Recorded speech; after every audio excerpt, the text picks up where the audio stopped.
So Ken was passionate about empowering young people, about giving them a voice, respecting their views, and elevating their vision.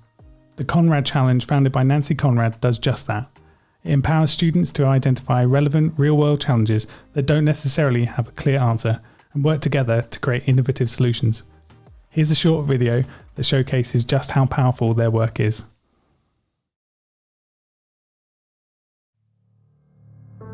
I have been working my whole life, really, in transforming the way kids learn. I had an incredible good fortune to be married to an extraordinary man who was brilliant, a visionary, humble, funny. He was also a young man who was thrown out of a very prestigious school in the 11th grade because he had a problem reading and spelling. And of course, back in that day, they didn't know what dyslexia was, and they thought he was stupid. And that may have been a small one for Neil, but that's a long one for me. He ended up flying 4 flights in space. We've got an aperture in the classroom that is focused on the wrong subject. And that subject is complacency, test-taking, measurement tools. And what it ignores is the power of these young minds to actually solve challenges.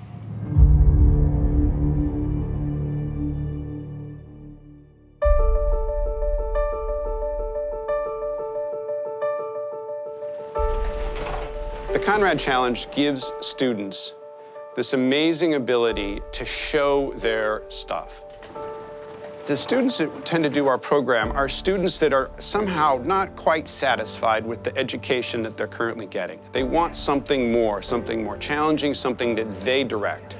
I'd been in education for 20 years. I thought I had heard everything and heard every pitch, and hers was different. So I took it back to my team and encouraged them to invest in the Conrad Summit. We moved the lens to the consumer of education. And who is the consumer of education? That would be the students.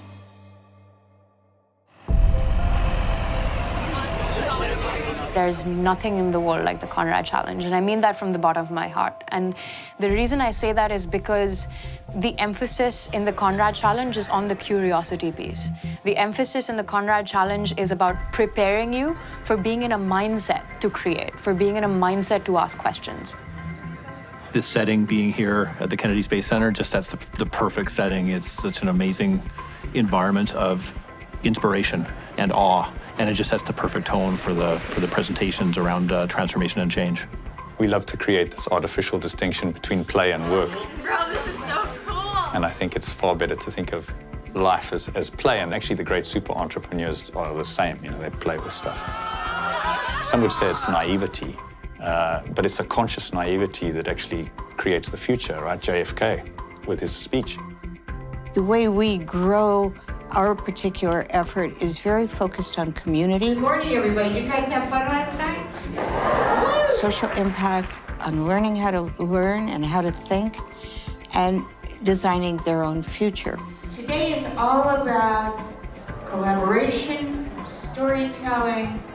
They're getting their technical knowledge and their emotional intelligence that are both increasing together rather than having a really intelligent kid that no one wants to work with.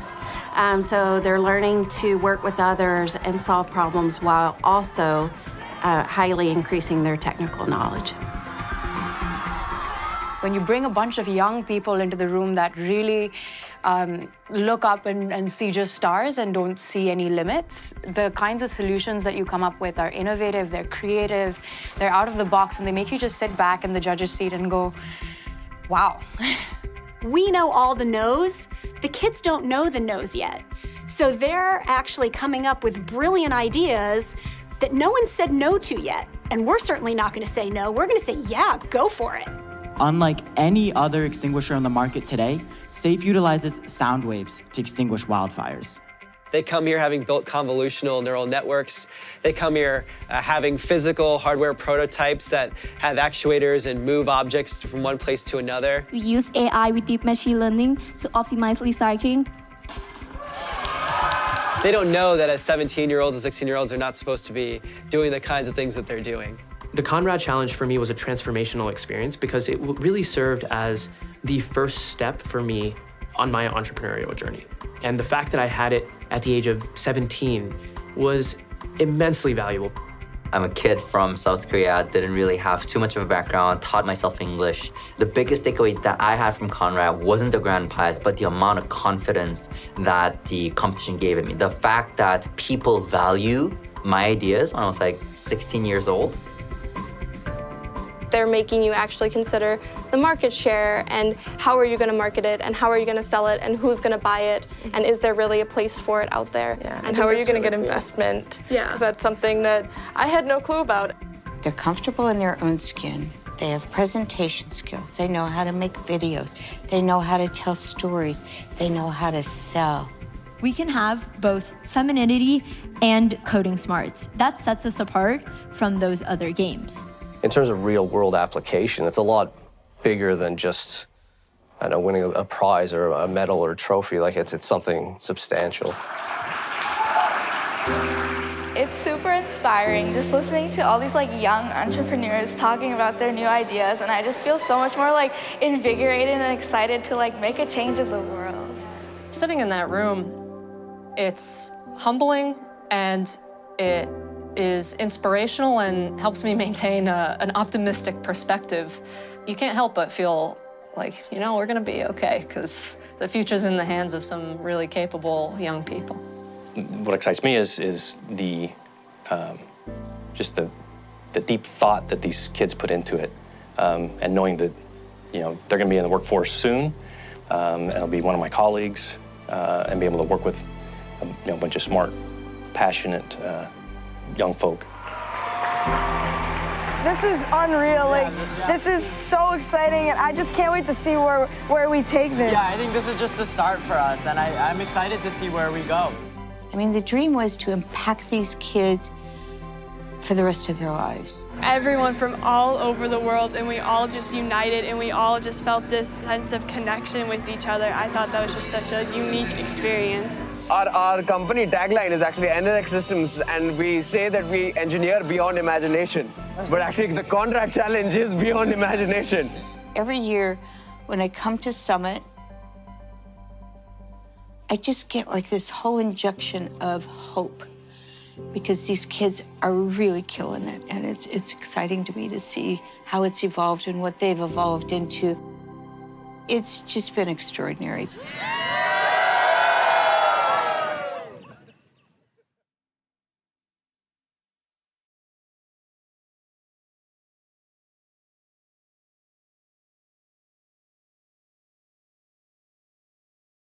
Hi, I'm Nancy Conrad, and I am the founder and the chairman of the Conrad Challenge and the Conrad Foundation. Of the nearly 8 billion people living on this planet, only 12 have seen Earth from the surface of the moon. And without exception, all who walked on the moon have commented that Earth looks like a beautiful blue and white marble suspended in a black velvet sky. And all of them have said there are no borders and there are no boundaries. My late husband, Pete Conrad, was the third man to walk on the moon. In 1969, Pete and his two best friends strapped in for their ultimate adventure, the launch aboard a Saturn V rocket for their journey to their landing site, the ocean of storms. The adventure was scary. It was exciting. It took tremendous interdependence, trust, dedication, courage, bravery, and it required discipline, training, resilience, and passion. It was the intersection of exponential technology and the most daring and extraordinary adventure humanity had ever dared to imagine. We created the Conrad Foundation and the Global Conrad Challenge to honor Pete's legacy of innovation, imagination, education, and entrepreneurship. Our competition invites teams of students from around the world to create commercially viable products to solve global and local challenges. Thousands of students from around the world have participated in the challenge. Now, the missions to the moon inspired generations to imagine And like the lunar missions, Sir Ken Robinson invited us to imagine. He inspired us to work together in a journey of creativity. He personally inspired me, and he's inspired a generation to use their imagination. In tribute to our dear Sir Ken Robinson, who, like Pete, was a passionate and compassionate exemplar of courage, curiosity, and imagination, and whose birthday we honor today, let's imagine together. Imagine if today's youth could go beyond learning facts and figures and tune into and turn on to their innate creativity and genius by participating in designing the future. Imagine if youth could understand the bridge between knowing something and being able to do something with that knowledge. Imagine if youth could be dedicated to developing a gender, cultural, and racially diverse innovative workforce. Imagine if youth could work together across countries, genders, socioeconomic levels, and cultural differences. There is no better time than now to hit the reset button and to imagine how we can open our minds to seeing the world as the astronauts did, a world without borders and a world without boundaries. Thank you for the opportunity to honor Sir Ken, and thank you, Sir Ken, for inviting us all to imagine.